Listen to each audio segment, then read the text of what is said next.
I was going on a work trip to a big city far from home. I didn't want to stay in an expensive hotel, so I rented a room in an apartment building instead. The neighborhood was kind of run down, but the apartment seemed nice. It was on the third floor of a large complex. There was a tiny kitchen, small living room, bathroom, and one bedroom. On my first night there, I didn't do much. I unpacked my suitcase and ordered pizza for dinner. I watched a movie on TV until I got sleepy. Around midnight I went to bed. The room was very quiet. As I lay in bed, I started hearing noises. There was a loud thump that shook the wall. Then some squeaking, like footsteps above me. I figured someone upstairs was just walking around their apartment. But the noises kept happening. Stomp, stomp, stomp. It sounded like heavy boots. Soon I heard yelling too, but couldn't make out the words. I put a pillow over my head to block it out. But the noises got louder and wouldn't stop. Now it sounded like crashing and banging, like a fight. I felt scared being alone as the noise continued all night above me. In the morning, I was relieved it was daylight again. I took a shower and got dressed. But when I opened the bathroom door, I gasped. There were huge stains of something red smeared on the hallway floor outside the apartment. It looked like blood. My heart raced. What had happened up there last night? Was someone hurt badly? Or even worse, killed? I rushed back inside the apartment and locked the door. I stood there frozen, unsure what to do. After a few minutes, I worked up the courage to call the police. As the phone rang, suddenly there was a loud knock at the apartment door that made me jump.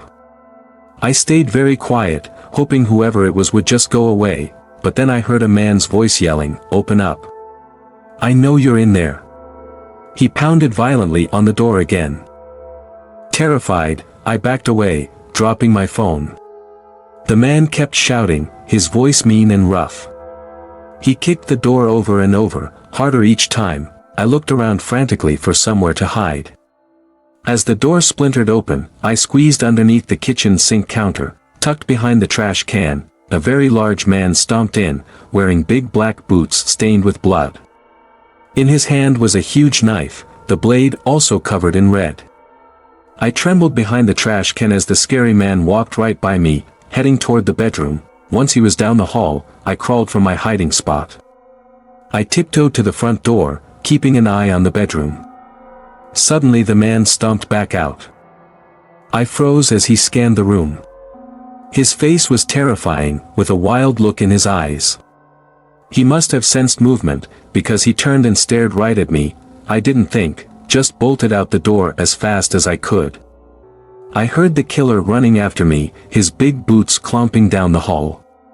Terrified, I flew down 3 flights of stairs and out of the building. The man chased me down the street, yelling and waving his knife.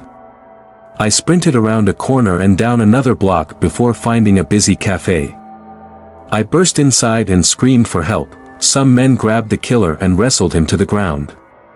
The police soon arrived and arrested the scary man. Shaking and sobbing, I tried to explain what happened at the apartment.